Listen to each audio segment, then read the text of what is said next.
Harper awoke to the soft sound of the wind gently tapping against the bedroom window.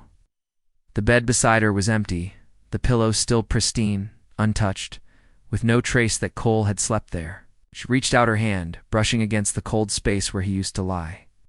It had been 2 days since he left, carrying a small suitcase with only a few clothes and a look she couldn't quite interpret. He hadn't said where he was going, and she hadn't had the strength to ask. She sat there on the bed, engulfed by the stillness of the house once filled with laughter, conversations, and dreams of the future. Now all that was left were the echoes of memories distant and fading. Harper glanced at the clock on the bedside table, but time felt suspended, frozen in place. Rising slowly, she trudged to the kitchen where the cold coffee maker sat silently. A stark reminder that nothing in the house was as it had once been. As she prepared coffee, her thoughts drifted. She recalled the day she met Cole in that noisy university cafe. He'd been shy but persistent, returning day after day just to catch a glimpse of her. She smiled at the memory of their first date, a simple walk in the park where he first held her hand. His palms had been sweaty, but the gesture was genuine, full of promise. They were young, full of dreams, and their love felt unshakable. Their marriage had been the happiest chapter of their lives, at least for a while. Cole's playful and optimistic nature had a way of making Harper laugh, even on the hardest days. He was a light, and she was the structure, the anchor that kept him grounded when his ambitious projects seemed to take on lives of their own. For years it worked. They complemented each other, moved together in harmony. Arguments were rare, and when they did happen, they were just small bumps in the road. Never anything that felt like a true fall. But what had once felt light began to grow heavy. At first it was the usual struggles over due bills, broken promises, and neglected chores. Then the little annoyances began to accumulate. Words began to feel sharper, and nights ended in silence, each of them turning away from the other. Then came the decision to have children. At first it was a thrilling idea. They dreamed together, discussing nursery colors, names, and imagining what it would be like to see each other in the reflection of a new life. But as the months passed, the tests kept coming back negative. Harper held on to hope, but with each failed attempt, she felt more and more defeated. Cole, always the optimist, kept insisting at times that there was no rush, but to Harper, his words rang hollow. As though he didn't fully grasp the weight of the situation, tests and doctor's visits eventually revealed the truth that Harper had feared. Her body wasn't able to conceive. And that was when things truly began to unravel. Cole wanted to talk, to explore alternatives. "We can adopt. We can try treatments," he suggested, holding her hand gently as she turned her gaze away. But Harper couldn't see him without feeling guilty. If she loved him, how could she condemn him to a life without children? How could she deny him the chance to be a father? The distance between them grew quickly. Harper stopped discussing the future, avoiding his touch. At first, Cole tried to stay calm, giving her space, but his patience soon turned into frustration. "You need to talk to me," he urged one night after she had spent hours in silence, staring blankly at the television without really seeing. "Talk about what, Cole?" she replied bitterly. I feel like a burden. Every time you look at me, I can only think of what you're giving up." "I'm not giving up on anything, Harper. I chose you. I didn't choose to be like this." The tension between them had been building for months. Arguments had become part of their daily life. It didn't take much to ignite them. The sound of the alarm clock, a dish left in the sink, forgetting an important date. But deep down, Harper knew the fights weren't about those trivial things. They were about everything they hadn't said to each other. Then one day Cole stopped trying. He stopped arguing, stopped slamming doors, stopped raising his voice, and in many ways, that hurt more than any argument had. Harper felt a tightness in her chest, the pain of knowing that it wasn't the absence of love that had pushed them apart. It was a sheer exhaustion of fighting for something neither of them was sure they could save. Now Harper sat alone in the apartment that used to be theirs. Her eyes drifted to the envelope sitting on the kitchen table, the lawyer's name, printed in stark, cold letters. Today, they were going to sign the papers, officially ending their 10-year marriage. The day arrived at last. That morning, in the lawyer's office, Harper, with a heavy heart and a swirling mind, sat quietly. Cole, across from her, looked confused, hurt, yet resigned. The lawyer, a man in his middle years with thin-rimmed glasses, read off the terms of the agreement in a monotone voice that felt distant, almost as if it was coming from another world. Harper gripped the pen so tightly her fingers ached. Her eyes flicked to Cole. He was staring at her, his gaze so intense it sent a shiver down her spine. For a brief moment, she nearly faltered. She almost told him everything, almost begged for help. But then she remembered the lonely nights, the unsaid words. The way everything they had both kept locked inside had hardened her resolve. That's when Cole said something that would change everything. "Stop. Don't sign that." His voice was urgent, but soft. "I know you're sick." The world seemed to halt. Harper felt as though all the air had vanished from the room. "What did you say?" she managed to stammer, her voice trembling. Cole leaned in, his eyes never leaving hers. "I know you have cancer," he said. The lawyer looked between them, clearly bewildered by the sudden shift in the conversation. Harper felt the color drain from her face, her heart pounding wildly against her. "Ribs, you're imagining things," she whispered, avoiding his gaze.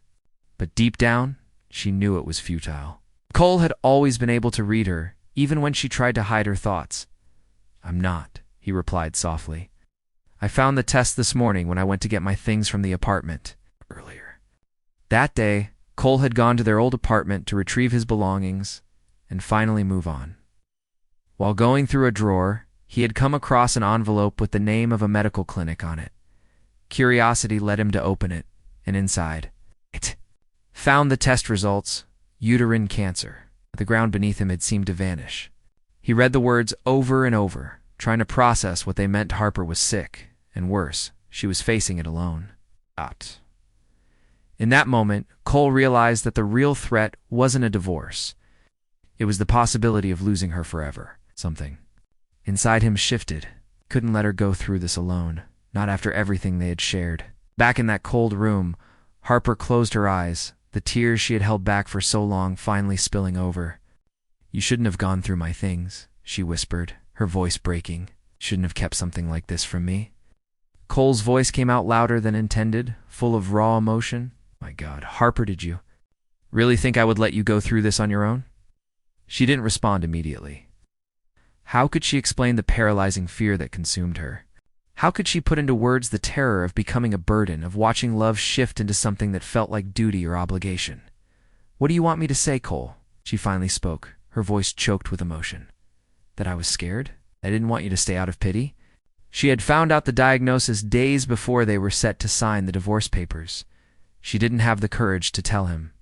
Their communication had broken down so completely, she was overwhelmed with conflicting feelings, and she never anticipated what would unfold next. Cole reached across the table, taking her hand in his. The touch felt so familiar, yet strangely distant after months of separation. It sent a shiver down her spine. "Do you want to know why our marriage came to this?" he asked softly. "Because we stopped fighting for each other. But I'm still here, Harper. If there's one thing I've learned in this moment, it's that I don't want to lose you." His words hit Harper like crashing waves, sweeping away years of built-up hurt and resentment. As she looked into his eyes, she saw something she hadn't in a long time. It wasn't just a quiet love that settles after years of being together. It was a passionate, intense love that faces every storm, no matter how fierce. "I'm not going anywhere," Cole said, squeezing her hand. The lawyer, realizing there was no divorce to finalize, cleared his throat discreetly. Harper and Cole, however, were lost in the moment. For them, there was no one else in the room. But what if Harper began, her voice trembling? Cole interrupted her, gently placing his finger on her lips. "No, don't even think about it. We'll face this together, one day at a time." She nodded slowly, feeling the weight that had been pressing down on her for so long lift from her shoulders. It wouldn't be easy, she knew the road ahead would be difficult and filled with uncertainty. But now she wouldn't have to walk it alone. The lawyer, realizing his work was done, quietly gathered the divorce papers and placed them in his briefcase. Harper and Cole remained seated, hands intertwined, each lost in their own thoughts. Finally, Cole broke the silence. "Shall we go home?" he asked softly. Harper hesitated for a moment. Home. The word had taken on a new meaning. It was no longer just a place, but a feeling, safety, comfort, love. "Yes," she replied, a small smile forming. "Let's go home." They left the office hand in hand, leaving behind not just the divorce papers, but also years of misunderstandings and poor communication. The future remained uncertain, filled with challenges and obstacles. But now, they would face it together. In the weeks and months that followed, Harper and Cole rediscovered a love that had once brought them together. The medical appointments, the grueling treatments, the nights filled with fear and uncertainty, it all brought them closer in ways they never imagined. Cole was there through every step, holding her hand during chemotherapy, reading to her on nights when the pain kept her awake, constantly reminding her of her strength and beauty, even on the toughest days. In turn, Harper learned to appreciate life and love in a way she never had before. Every moment with Cole became more precious, every conversation more meaningful. They began to dream again, making plans for the future, no matter how uncertain it might be. Nearly 2 years after that fateful day in the lawyer's office, Harper received the news they had been waiting for: remission. The cancer had regressed. Though the road was still long, there was hope. That night, they celebrated with a simple dinner at home. Cole surprised Harper with a velvet box. "I know we're already married," he said, opening the box to reveal a delicate diamond ring, "but I want to renew our vows. I want to promise you again with even more certainty that I'll be by your side. In sickness and in health, in good times and bad." Harper, tears welling in her eyes, could only nod. She was too emotional to speak. Cole slipped the ring onto her finger, sealing his promise with a gentle kiss. Months later, in an intimate ceremony in the garden of their home, the same garden, where they had shared so many memories, Harper and Cole renewed their vows, surrounded by friends and family. They promised eternal love once more. This time, the words "in sickness and in health" held a depth and meaning they could never have imagined years before. It wasn't just a phrase spoken during a ceremony. It was a promise lived, tested, and strengthened through adversity. As they exchanged rings and exchanged glances laden with emotion, Harper and Cole knew that real love wasn't about perfection or always happy moments. It was about choosing to stay in when leaving would be easier. It was about finding beauty in difficult times, strength in vulnerability, and hope even on the darkest days, and with a kiss that sealed not just a new beginning, but also the journey that brought them there, Harper and Cole embarked on the next phase of their lives. The future was still uncertain, as it always is, but now they knew, with unshakable certainty, that they would face every challenge together. Because in the end, it wasn't just the words spoken in the lawyer's office that had changed everything. It was the thousands of words, gestures, and moments they had shared since then. It was a love rediscovered, deepened, and strengthened. This, they knew, was stronger than any obstacle life could throw their way. So guys, if you liked today's story, please like the video and subscribe to our channel, and don't forget to press the bell icon. Thank you for watching.